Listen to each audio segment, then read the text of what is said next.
See, in life, it's really powerful to recognize that all of us are in a process of discovering.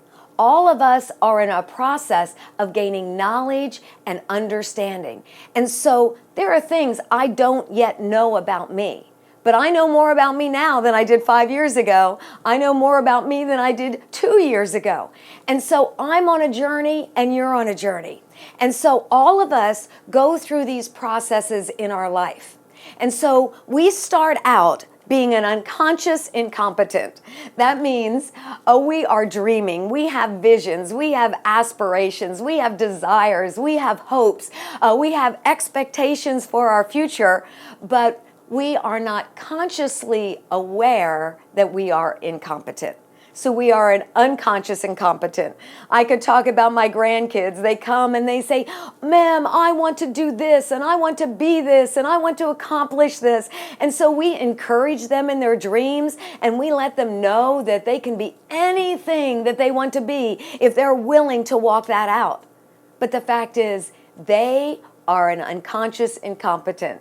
They don't realize that they don't have the abilities to become what they want to become yet. And so this is not a bad place, because every dreamer, every visionary must see something before they embrace the responsibilities to release that.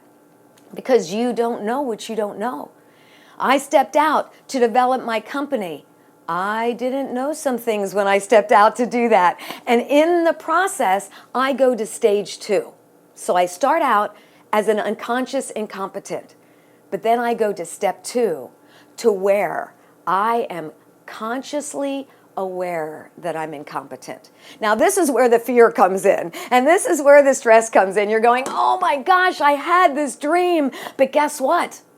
I don't have everything on the inside of me that I need to accomplish that dream. Oh my goodness, I see I'm incompetent here, and I see I don't have this ability. Oh, I didn't know that this responsibility would be there. I didn't know that I'd have to face this challenge. I didn't know that I'd have to overcome this obstacle. And this is where many people step into fear and they back away and they say, "I'm not good enough." They step into fear and say, "Maybe this was just a pipe dream. Maybe this is something that will never, ever come to pass." But see, every person who has succeeded in anything always finds this moment when they are consciously aware that they are an incompetent. I had an amazing opportunity 20-some years ago. I was in London, England, and I was speaking before a group of high-level governmental leaders and high-level business leaders. And it was my first opportunity to do what I was passionate about doing, what I knew was in me to accomplish, because I wanted to invest into leaders. And I had 3 hours to speak. And I got up there and I spoke with everything on the inside of me, everything that I had prepared and practiced and labored to put together. But at the end of that 3 hours, I had a revelation. I had a conscious awareness. Melodye, you are incompetent. I wanted to go crawl under a rock. I just wanted to just get away from everybody, because I knew that even though the content of what I had was good, I was not speaking the language to touch this caliber of leader. And I became very aware that I needed education, I needed equipping, I needed training, I needed mentorship, I needed investment. And no matter how far we go, we always need those to speak into our life and help us overcome. But at this moment, here I was so consciously aware that I was incompetent that there was everything on the inside of me to say, let me go back to my little comfortable world where I felt successful. Let me go back to that place where I don't feel this fear. Let me go back to the place where I don't feel intimidated and inadequate, where I don't feel like I'm not good enough. And so we have a choice at this place. And this is a crossroad every leader, every person must walk through. Because when they become consciously aware that they're incompetent in something, either we back up and pull away out of fear, or we press through and we embrace the pain of change. We embrace the process of growth and advancement. So what I did after that time, I went home and I told my husband how horrible I felt like I didn't do a good job, or I wasn't really relating or speaking the language of this caliber of leader. And my husband, in all his wisdom, he said, Melodye, I want you to get a hotel for a few days. You go over to that hotel, you don't answer the phone, don't answer email, don't do anything. Just go over there and you spend time investing. And that was the beginning of learning a new language.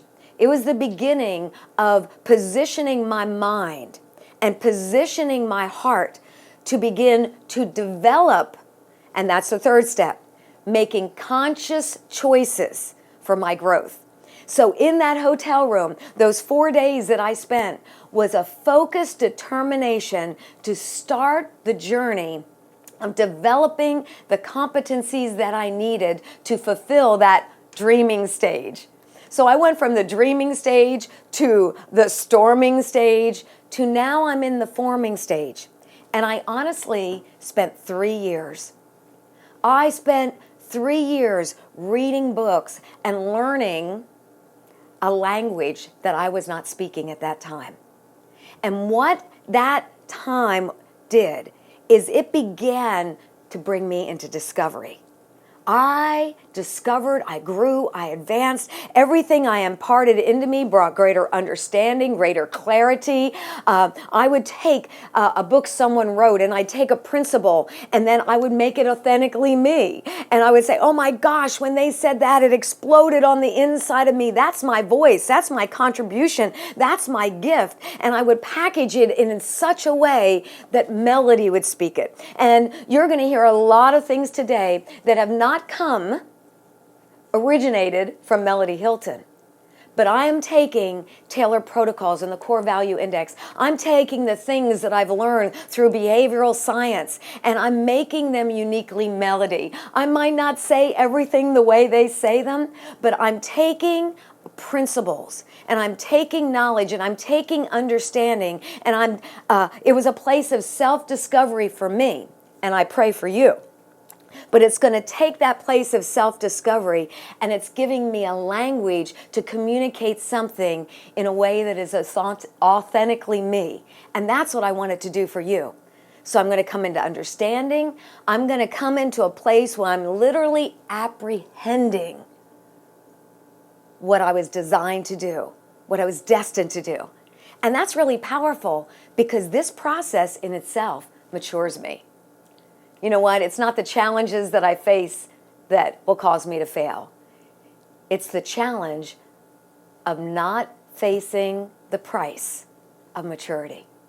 And when I face that challenge head on, I will grow and mature.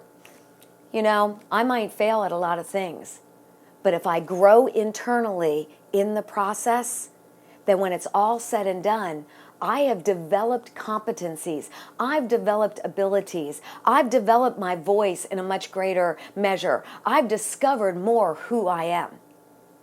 So we start out as an unconscious incompetent. We move to the place of being consciously aware of our incompetencies. Then we go to step 3 of making conscious choices for my growth. And then this is the highest and best, and this is where we want to start out in, but we don't start out there. And that is the place of being a conscious competent. I might not be all that. I might not do everything perfect, but I have practiced something so long and walked in it so long that I recognize I have something to give to society. I have something to give to you as a leader. I have a way to invest into you, to encourage you and empower you and to equip you and to cause you to have an understanding of that beautiful gift on the inside of you so you can walk as a conscious competent yourself. So this is the place of actualization. And what is actualization? It is the place where my gifts, my contribution, my abilities, my skills, all of those match what I do. And now I feel fulfilled because now I am doing, I might not have enjoyed that process, but I love what I'm doing now. it was worth the price. It was worth that process. It was worth going to that place of wisdom and walking in the knowledge that I gained when I was making those conscious choices to grow.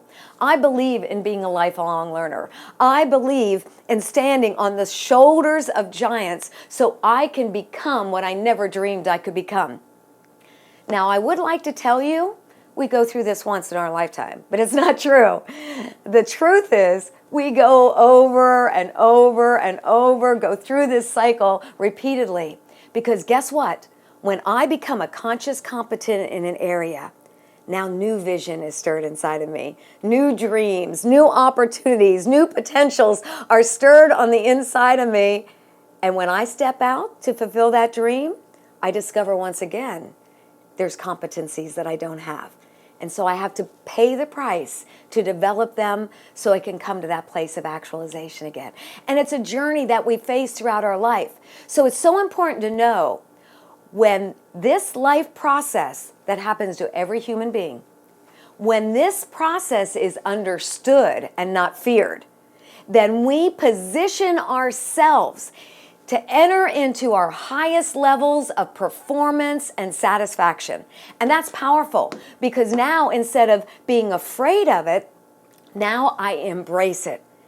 And the next time I feel and have an understanding that I am consciously incompetent, the next time I get a feedback report from a company I've been to or a governmental agency I went to, and they said, you could have done this better, instead of that telling me, Melodye, you're not good enough, instead of that telling me, oh man, you've really messed up, don't do that again, and it stir fear inside of me, I'm going, I am so grateful for this opportunity now to develop a new competency so I can be better than I was before.